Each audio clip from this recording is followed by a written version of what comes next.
The dynamics in my wife's family always perplexed me, and inexplicable hostility seemed to define every interaction. Every visit from my mother-in-law, Linda, turned into a challenge for both Sarah and me. No matter what Sarah did, Linda found a way to criticize it.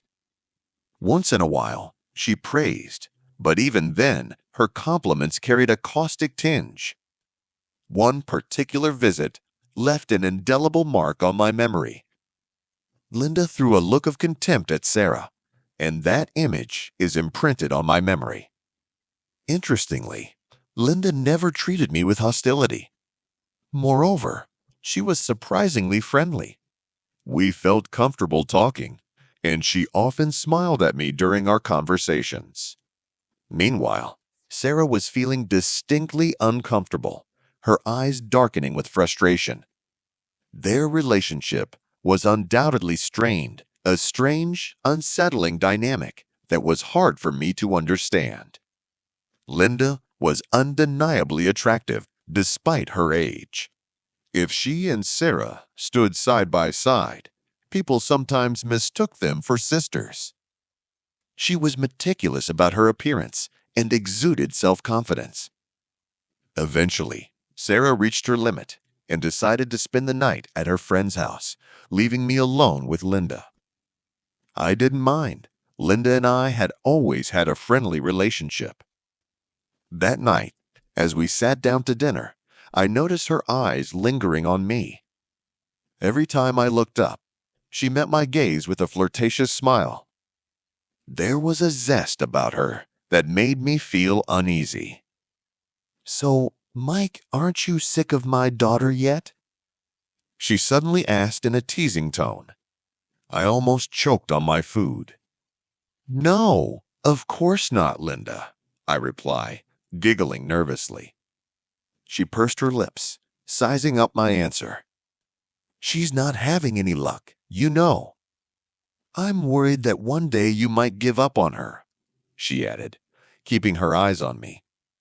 There was a sadness in her voice that caught me off guard. I shook my head.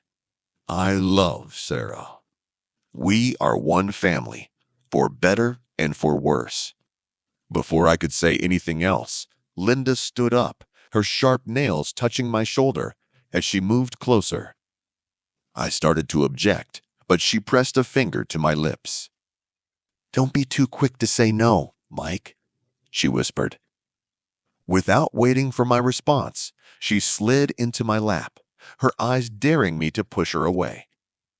"Linda, we can't," I began, but she leaned closer. "Why not?" she muttered, her breath warming my skin. "No one has to know. Just you and me." Her words hung in the air like a dangerous temptation. Some part of me, some dark, hidden part, was reaching for her. The way she looked at me, the way her body pressed against mine, it all seemed so intoxicating, so wrong, and yet so exciting. I took a deep breath, my heart pounding. "Linda, this is wrong," I said, this time in a firmer voice. Her expression changed, a flicker of vulnerability on her face. Then she hid it with a smile. "Maybe you're right," she said faintly, standing up slowly, her hands lingering on my shoulders before she stepped back. She threw one last look at me that had regret and something else in it, then turned and walked away, leaving me alone with the weight of what had almost happened. The silence that followed was deafening. I sat for a long time, staring at the empty space where she had been, questions and doubts swarming in my mind. What had just happened? And what would happen the next time Sarah wasn't around? Whatever it was, I knew one thing for sure. Relationships in my wife's family were more complicated than I'd ever imagined, and now I was in the middle of something I'd never expected.